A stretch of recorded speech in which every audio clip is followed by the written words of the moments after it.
নমস্কার বন্ধুরা, স্বাগত জানাই আপনাদেরকে আমাদের এই চ্যানেলে। আজ দোল পূর্ণিমায় যে সরঙ্গ ধূপ আপনি প্রদান করবেন সেই সম্পর্কেই আজ এই ভিডিওতে আপনাদের জানাতে চলেছি। তো দোল পূর্ণিমার পুজো প্রধানত আমাদের দিবাভাগেই আমরা করে থাকি। প্রধানত দিবাভাগেই এই পুজো হয়ে থাকে।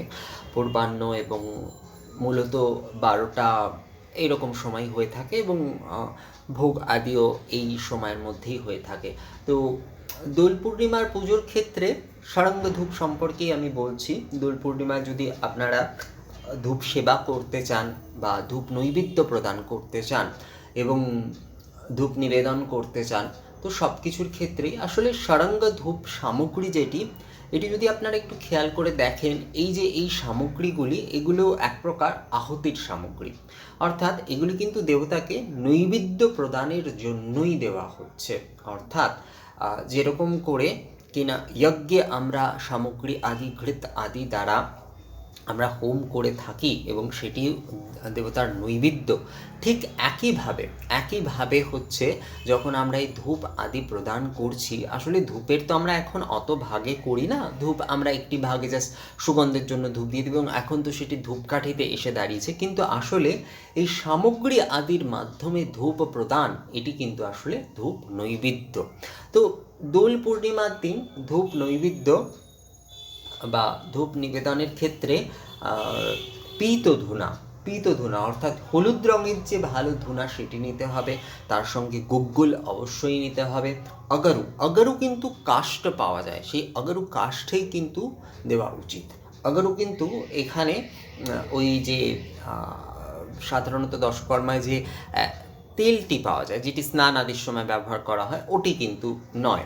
অগারু কাষ্ঠেই কিন্তু ব্যবহার করতে হবে এবং তার সঙ্গে চন্দনও কিন্তু কাষ্ঠ ব্যবহার করতে হবে। চন্দন কিন্তু সেই অর্থে পাউডার ব্যবহার করা যাবে না। পাউডার যদি ব্যবহার করা হয়, এক ধরনের পাউডার যার মধ্যে কিন্তু চন্দনের ওই কাঠের অর্থাৎ চন্দন কাষ্ঠ এবং পাউডারের একটা মিশ্রণ থাকে, ওটা ব্যবহার করা যেতে পারে। কিন্তু একদম মিহি যে পাউডার, সেটি কিন্তু চন্দন পাউডার কিন্তু ধূপের জন্য নয় আসলে। তো এবং এর সঙ্গে পদ্মা বীজ এবং ঘৃত এই কিন্তু ব্যবহার করা যেতে পারে। এই 6টি সামগ্রী দিয়েই কিন্তু সারঙ্গ ধূপ দোল পূর্ণিমার দিন ধূপ সেবার ক্ষেত্রে অর্থাৎ ধূপ নৈবেদ্য এবং ধূপ নিবেদন আদির ক্ষেত্রে ব্যবহার করা যেতে পারে। তো পীত ধুনা, তার সঙ্গে গুগ্গুল, তার সঙ্গে অগারু কাষ্ঠ যদি না পাওয়া যায়, তো সেক্ষেত্রে কিন্তু কর্পূর, যেটি ভীমসেনী ভালো কর্পূর, সেটিও ব্যবহার করা যেতে পারে। যদি না পাওয়া যায় অগারু কাষ্ঠ, চন্দন কাষ্ঠ এবং তার সঙ্গে যে পদ্মা বীজ, যেটা কমল বীজ বলি আমরা, সেই পদ্মা বীজ এবং ঘৃতর সঙ্গে অনেকেই বলেন যে মধু আদি ব্যবহার করা যাবে কিনা। হ্যাঁ, মধু আদি, ঘৃত এবং মধু দুটোই ব্যবহার করা যাবে। মধু বা ঘি কিন্তু কখনোই সামগ্রীর সঙ্গে একত্রিত মিশিয়ে দেওয়া উচিত নয়। সামগ্রী আদিগুলি আপনারা দিয়ে তারপরে কিন্তু মধু আদি কিন্তু এক আচমনি করে সেটি দিতে হয়। অর্থাৎ ধূপ প্রজ্বলন করে তার মধ্যে সামগ্রী আদি দিয়ে তারপরেই কিন্তু মধু আদি দেবেন। মধু আদি কিন্তু মাখিয়ে সামগ্রীতে কিন্তু অনেকেই দেখেছি আমি, যে আমাকে এখানে অনেকে বলছেনও আমাদের এই চ্যানেল দেখার পরে, যারা এই ধূপ আদি করতে শুরু করেছেন এভাবে সারঙ্গ ধূপ আদি, তো তারা অনেকে কী করছেন, ওই মধু আদিটাকে মাখিয়ে ফেলছেন। অর্থাৎ ওই আমরা যেরকম আর কি আলু মাখাই বা এরকম খাবার সময়, তো ওর সঙ্গে ওই তেল ঠেল যেরকম দিয়ে আর কি মাখানো হয়, ঠিক সেই প্রকারের খানিকটা মধু এবং ঘৃত আদি দিয়ে এক প্রকার পুরোপুরি ওরকম মাখানোর মতো একটাই করে ফেলছে। না, এটা কিন্তু তা নয়, এরকম মাখিয়ে কিন্তু হবে না বিষয়টি।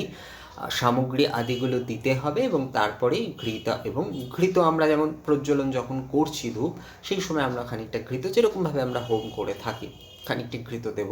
এবং মধু কিন্তু তখন নয়, মধু কিন্তু সামগ্রী আদি আমি দিলাম এবং তারপরেই কিন্তু অল্প ঘৃত এবং মধু দিয়ে তারপরে কিন্তু সেই ধূপ সেবা বা ধূপ নৈবেদ্য কিন্তু প্রদান করতে হয়।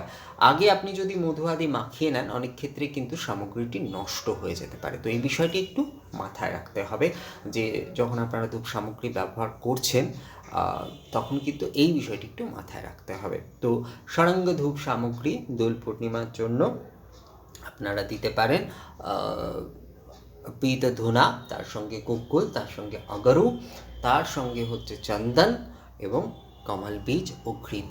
এই 6টি সামগ্রী দ্বারা ধূপ সামগ্রী প্রস্তুত করে ধূপ নৈবেদ্যও আপনারা করতে পারেন এবং তার সঙ্গে ধূপ নিবেদন আদির ক্ষেত্রেও এই সামগ্রী দ্বারাই কিন্তু অর্থাৎ এই যে ধূপ নিবেদন, আসলে এই যে আমাদের যে ষড়ঙ্গ সামগ্রীর মাধ্যমে যে ধূপ নিবেদনের কথা আমাদের শাস্ত্রে বলা হয়েছে, আসলে সেটি একবারেই নৈবেদ্য প্রদান করে দেওয়া হচ্ছে। কারণ ভাগে ভাগে তো সব ক্ষেত্রে ধূপ নৈবেদ্য আদি সকলে প্রদান করেন না।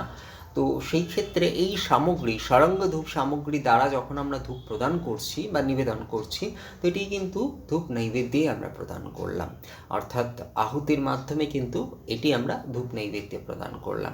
তো এই 6টি সামগ্রী দ্বারাই কিন্তু ধূপ প্রস্তুত করে আপনারা ধূপ, অর্থাৎ এই 6টি সামগ্রী দ্বারাই ধনুজ্জে ধূপ ধূপাগ্নি প্রজ্বলন করে কিন্তু ধূপ নিবেদন করতে হবে। এটি কিন্তু ধূপ নৈবেদ্য এবং ধূপ নিবেদনের ক্ষেত্রে এই 6টি সামগ্রী দিয়ে দোল পূর্ণিমার দিন আপনারা ধূপ সেবা করতে পারেন। ধূপ আরতির ক্ষেত্রে কেবলমাত্র রাল গুগ্গুল, অর্থাৎ যে পীত ধুনা এবং গুগ্গুল ঘৃত সহকারী আপনারা করতে পারেন, তাতে কোনো সমস্যা নেই। কিন্তু ধূপ নৈবেদ্যমের ক্ষেত্রে অন্তত এই 6টি সামগ্রী দ্বারাই কিন্তু প্রস্তুত করে তা দেওয়া উচিত। তো আপনাদের এই ভিডিওটি কেমন লাগলো আমাকে কমেন্ট করে অথবা মেল করে জানাতে পারেন। পরবর্তী আরেকটি ভিডিওতে আপনাদের সঙ্গে আবারও কথা হবে। ততক্ষণের জন্য নমস্কার।